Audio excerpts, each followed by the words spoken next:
the cattle ranch down below us.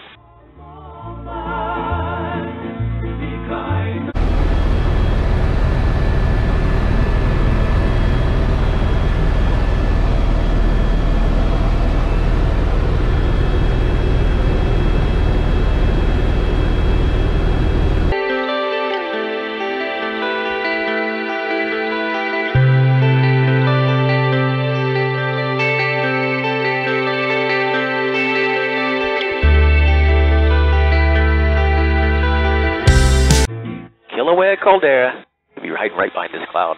Here we go.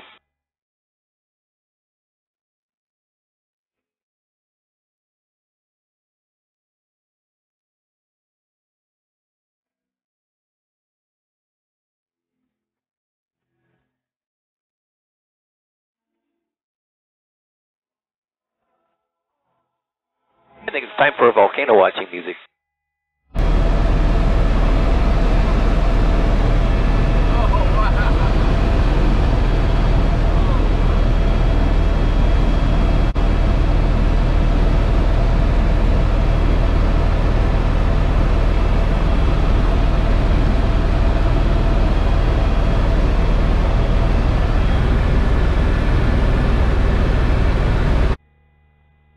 I mean, I guess we've been looking at volcanoes, but you know what I mean. Highway 11 below us. Volcanoes National Park headquarters and entrance is over here on the left. A bunch of people living up here, too. It's Volcano Village.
Well, that surface down in the bottom is exactly what we were talking about. That's a crust over lava lake. There's a lot of steam and gas coming out of the cracks in the crust.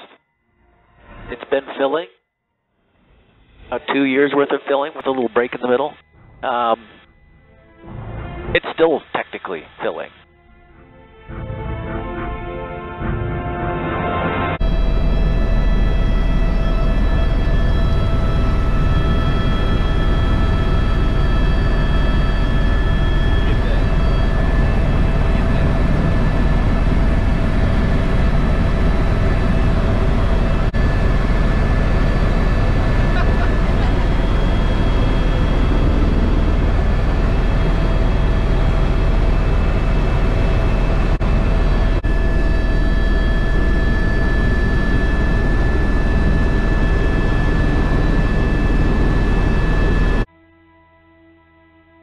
Notice the road on the right?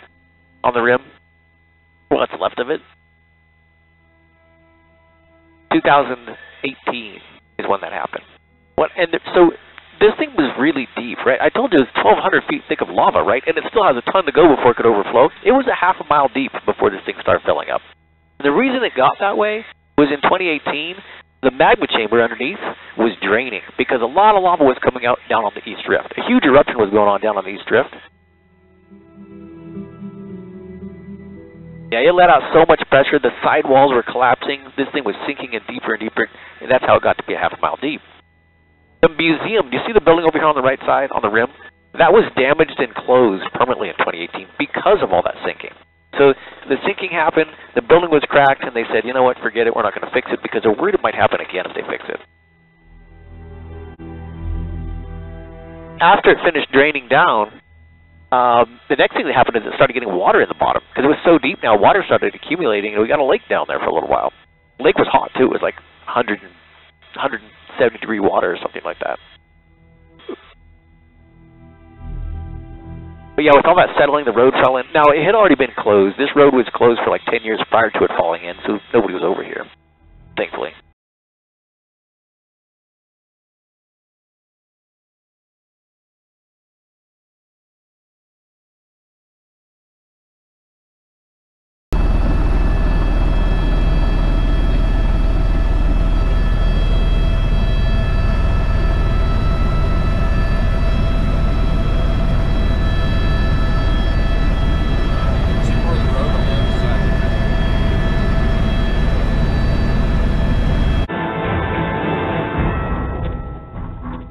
Can't help but wonder, what would it take to bust that back open? Like, what could you drop, right? Could we have left it, the helicopter? Boulder? Propane tank?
down Kilauea's eastern rift. Cracks in the ground on the right, those are stress fractures. All of the land beyond is kind of slipping into the ocean. The ground is sloughing off a little bit here, off the island. And the geologists have been watching. They think it's possible that entire chunk of land out there could catastrophically fail. It could all just go crashing down into the ocean all at once. And if it did, we're talking about a mega disaster, like 1,000-foot tsunami wave, if that were to happen. It would be ultra bad. And they've got evidence that other places in Hawaii in the distant past it's happened before. Multiple locations, multiple islands have these big chunks missing on their sides. Chain of Craters Road and the holes in the ground along the road, this marks Kilauea's eastern rift. It starts right here, and the holes are basically where magma pockets inside the rift had formed and then later drained and everything sunk in, like a tiny version of the caldera. It's my favorite when the weather's nice, obviously, but we get to see so much more. There's a lot less problems with dealing with it. We're over on the rainy side of the island. We're at the boundary to it anyway. To our left is the rainforest.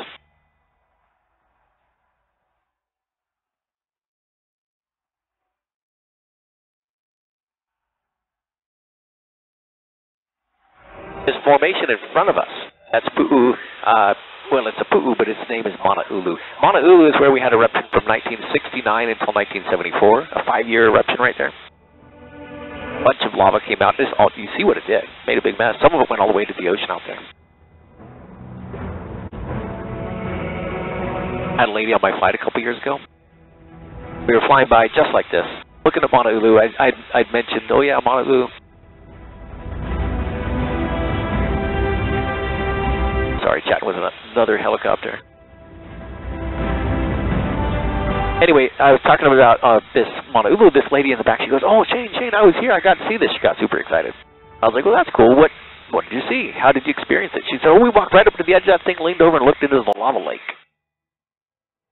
Right? I was like, really? I mean, weren't you worried the park rangers were going to get you in trouble? He says, well, no. They took us up there. I guess things were different back then.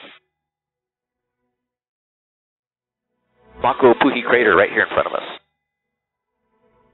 There used to be a road over to the edge of this, but the Mauna Ulu eruption covered the road up.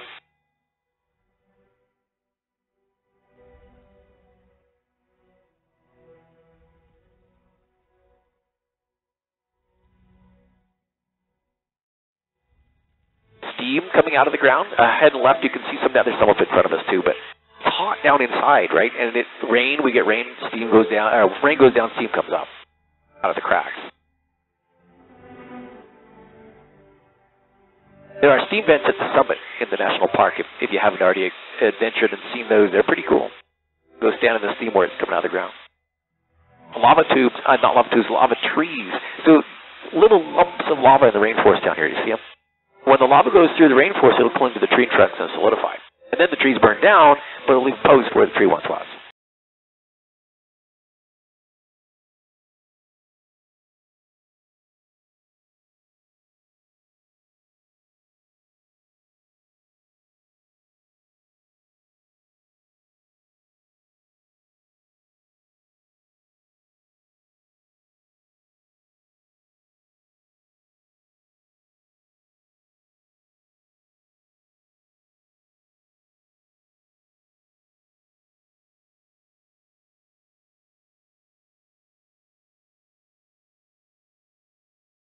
Lava was geysering out right there.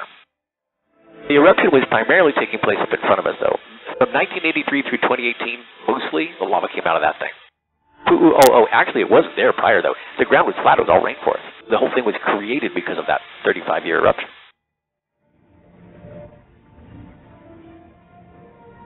When I first came here, this was where all of the action was, all of the time. We didn't go anywhere else, really, because it was here.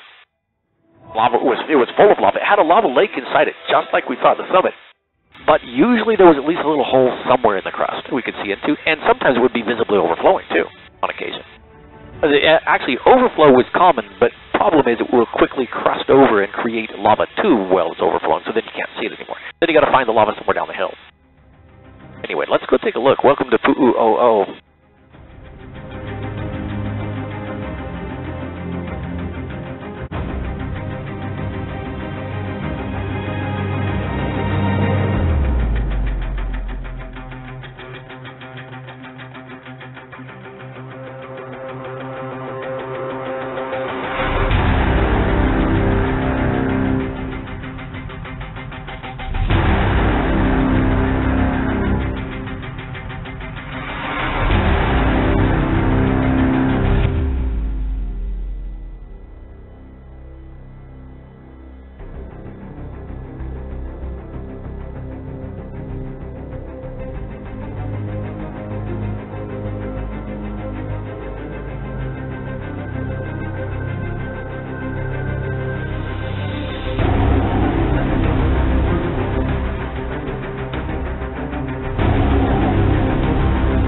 right, I want to show you something way down on the shoreline to the right. If you look out there, you might find houses on lava, way out there. That's Kalapana Gardens. That area was destroyed. Late 80s, early 90s, it was wiped out. And then they rebuilt. So eruption's still going. Lava had been there, then it shifted directions, and they're like, okay, cool, let's rebuild. On top of the lava, new homes. 2011, lava came back, destroyed them all again. And now you're looking at round 3. They rebuilt again. Cheapest land in Hawaii, that's why they keep doing it. You can buy a lot down there during the eruption for like $500. Make sure your house has wheels, that's what I would do.